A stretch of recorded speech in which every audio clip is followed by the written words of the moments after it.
Hi. They keep doing it. It seems they will never learn.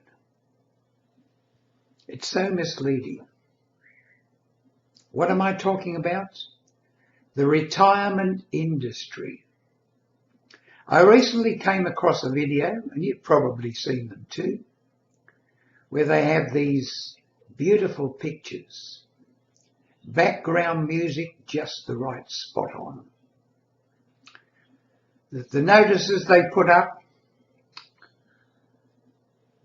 so promising, and the pictures, beaches, forests,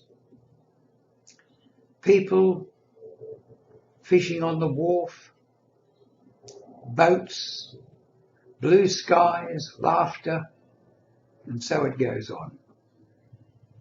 You know, I've been retired for a long while now, 28 years, and I know that it's nothing like that.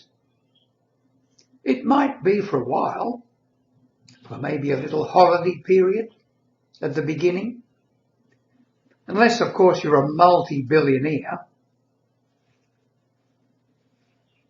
If you're a billionaire, you probably could go into those backgrounds and scenario for the rest of your life, but you'd find it pretty boring. Now, when I go to the shops, say on a Monday morning, and get a cup of coffee, someone says to me, "How was your weekend?" I invariably say, "What weekend? I'm on the 7-day weekend." And that's enough, because it puts in their minds the envious position I'm in. Freedom from paid employment and obligation. Being able to use my own time in my own way. And when people say, "How are you going, Tom?" I say, "Always good, always good." That's positive thinking. And it stands me in good stead. Retirement. As I said, the industries paint a different picture to what it's really like. You've seen the videos, the promotional videos. You've seen the pictures on their websites. How wonderful it is. And it's so misleading.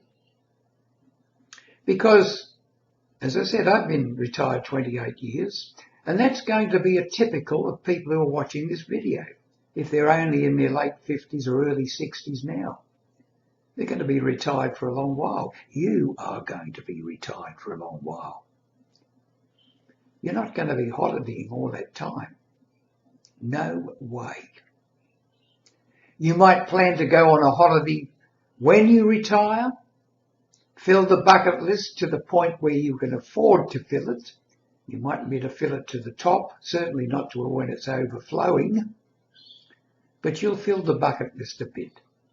Then you might decide when you are retired to every now and again go on a holiday when you feel like it.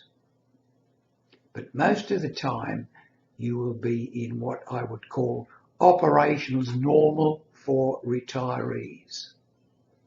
And what are operations normal for retirees? Doing something with your life. Now, operations unnormal, in other words, not particularly healthy or promising, is to decide to do nothing. Meander around the place, watch TV, and before you know it, you're going to be bored silly. What am I going to do with the rest of my life? I've been on a holiday, blah, blah, blah. This is the time we need to knuckle down and think to ourselves, okay, perhaps I can do some voluntary work.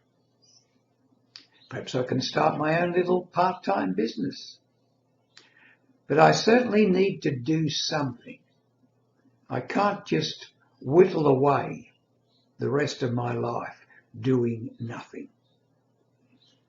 This is a turning point in a lot of people's lives, because unless they decide to figure out what they're going to do with the rest of your life, it takes sometimes a bit of figuring, then you're going to wilt away and become depressed, feel yourself as being useless, on the scrap heap, etc.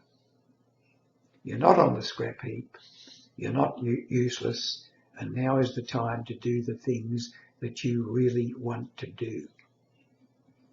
But you need to start thinking about that as early as possible, say, when the thought of retirement comes up.